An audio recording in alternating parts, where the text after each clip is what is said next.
pananagutin po ang hindi susunod sa batas. Okay? Gagawin pa ng ibang refinement para mas mabilis ang proseso. Sir, isa din po sa dadatnan nyo doon ay yung committee report po ng House on the confidential funds ni Vice President Sara Duterte. Marahil, nandiyan na yan eh. Actually, nandiyan na naman sa ombudsman ang mga report na yan. At bubuklatin natin, pag-aaralan, at tatanungin natin yung mga may hawak doon ngayon. Mga may hawak at yung may tungkulin na hawakan ng mga kasong yun bago tayo dumating. Kailan po kayo mag-integra at Meron pa ako mga inaayos dito. Kakausapin ko na yung mga tao doon. Pero officially, malamang Friday. Officially. sino po naman kaya ang Pero manunumpa na ako by Thursday. Yun ang balak. sino po kaya ang magiging acting secretary ng DOJ? Napagkasunduan na kanina nung ako'y nasa Malacanang, nakausap ko ng presidente, Undersecretary Vida will step in as officer in charge or acting secretary. Sir, you spoke to the President. Ano po, sir, yung mga instructions na binigay po niya sa inyo? Sabi niya, yung accountability of public officers, pangalagaan mo talaga. At hinahanap ng taong bayan yan. At ako naman siyempre, yun naman ang hinahanap kong trabaho eh. Yun ang aking hiningin trabaho sa kanya. Kaya nagkasundo naman kami dyan sa bagay na yan. At marami pang iba na kinakailangang gampanan para mapabuti natin ang takbo ng ating bansa. Sir, na nag-a-apply pa lang po kayo bilang ombudsman, marami na pong mga kritiko, yung nagsasalita. Senator Amy po nagsisiling na pag kayo raw po ay naupo, asahan na raw po ang mga kaso laban daw po sa mga Duterte at sa mga alyado nito.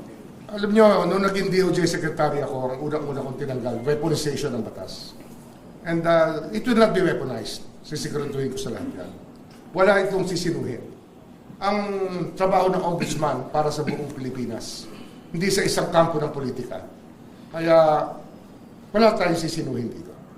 Sir, yung DOJ policy na evaluate muna ang kaso file to weed out yung mga nuisance cases, will you be adopting the same sa ombudsman ko sa... Siyempre, dapat taasan ang standard. Sabi ko nga, dapat mawala yung weaponization ng office. Dapat dyan talaga hanapan ng ebidensya at yung ebidensya matibay. Para pag final na, ang idea natin dito iba yan. No? Actually, hindi naman iba. Alam to ng lahat ng abogado. Pag kumpleto ka sa ebidensya at ang kaso ay nakamata nyo na kung paano gagampanan ng kaso, kung paano ihaharap sa husgado. Ang gusto natin mag-continuous trial para mabilis. At iiksian natin ang taktika ay susubungan nating maibsan, mabawasan yung mga taktika ng pagdidelay ng kaso. Kasi ang naging tendency na marami, i-delay yung kaso, sabay sasabihin, they were denied the right to a speedy trial. Hindi ho pwede yan. Dapat dito talaga yung benchmarking ng lahat ay magawa para bilisan natin ang trial ng kaso. Ayusin ang ebidensya para tuloy-tuloy ang takbo. And ano yan, pwede naman kausapin dyan makikipag-dialogue ako dyan sa Sandigan Bayan para magkasundo naman sa bagay na ito. Kasi nga, ang justice system, dalawa yan, hindi naman DOJ lang yan o ombudsman eh. Ang isang parte niyan talaga ang court system. Kaya pag-uusapan namin yan para hindi na manaig ang mga taktika para humaba ang mga kaso. Marami po kayong unfinished task na iwanan sa DOJ. Tiwala naman tayo na nasimulan na natin ang dapat magampanan ng DOJ. Nandun na tayo sa direksyon na yan. Kaya hindi ako natatakot na iwan ang DOJ na nandun pa yung mga trabahong kailangan gampanan. Pero, siyempre ito talaga yung 3 taong kong ginagawa na araw-araw. So, mag-a-adjust pa tayo. Mag-a-adjust. Sir, meron ka bang mga list of names na i-recommend sa Pangulo at pwede pumalit sa iyo bilang Secretary of Justice? Hindi pa namin napag-uusapan. Yung una muna yung officer in charge. Yung officer in charge or acting secretary pagdating ng Biyernes. Sir, not necessarily related sa ghost projects, pero Is there any government agency that you think that the Ombudsman should pay special attention to? Ano to eh, buong gobyerno to eh. The whole government system is the purpose by which this office was put up by the framers of the Constitution is to make all public officers accountable. So every branch of government comes in.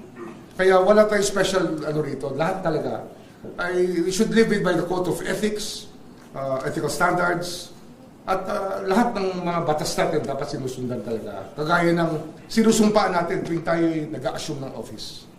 Sir, nung una po kayong umapak dito sa DOJ, sa una po nating interview, dinescribe niyo po yung DOJ na masalimuot yung mga problemang dinatnan niyo po sa sistema. How are you leaving the DOJ now?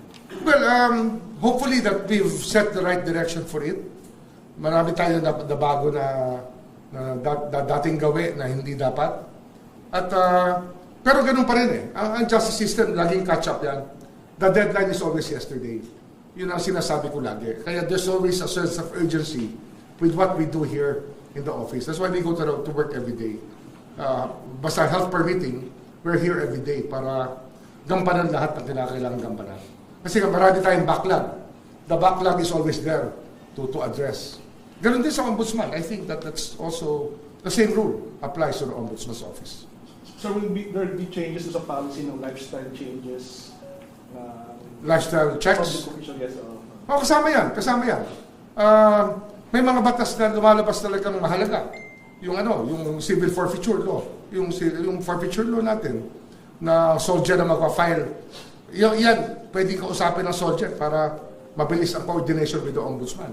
Marami talaga yan na pwedeng gawin ang opisina ng Ombudsman. And it has to be a working, running Ombudsman's office.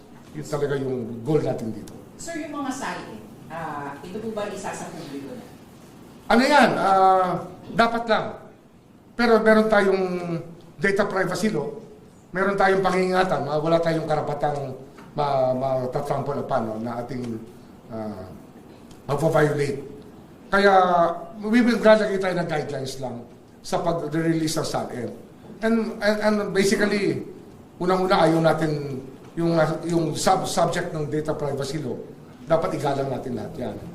At pangalawa, hindi dapat maging risk yan sa mga tao na i-release mo information.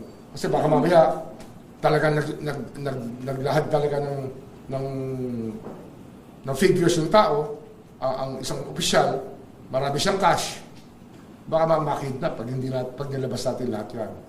At siguro isa pang bagay na dapat tingnan natin, yung sharing ng information. Ano bang purpose? Ba't kinukuha ang SALN? Kung ito yung investigative journalism, sana naman i-share ang findings. Exactly all the findings should be shared with the Office of the Ombudsman also. Para naman, not left in a lurch, not left in a void ang Office of the Ombudsman. Makinabang din naman. Sa pag-release ng information, we get information back also. Sir, you mentioned din po doon sa JBC noon and yung interview niyo po sa media na gusto niyo makatuwang yung publiko sa paniniguan. Crowdsourcing. Crowdsourcing of information. Malaking bagay yan. Gagawa tayo ng mechanism para makuha namin ang gustong ilahad ng publiko tungkol sa mga taong dapat imbestigahan ng Office of the Ombudsman. So, yung automatic docketing po ng cases, Saan natin pag-usapan yun kasi I want to see how it runs right now, how the caseload of the Ombudsman's Office. I want to see the caseload of the Sandigan Bayan, kung gaano kabigat, para ma-estima natin kung paano tayo gagalaw dito. May time and motion na involved dito para mapabilis natin. Ang sinasabi ko nga, kung kaya i-continuous trial natin. Hindi na dapat umabot ng taon-taon para isang tao ay ma-convict o ma-acquit. Dapat dito talagang talagang i-build up ang kaso para ready for trial lahat ng kasong ipa-file ng Ombudsman sa Sandigan Bayan. So bilang Ombudsman po, baka may message po kayo sa mga tiwaling opisyal ng gobyerno? Hindi wala nun. Ang message lang natin dyan ay meron pong opisina ng Ombudsman na nagbabantay sa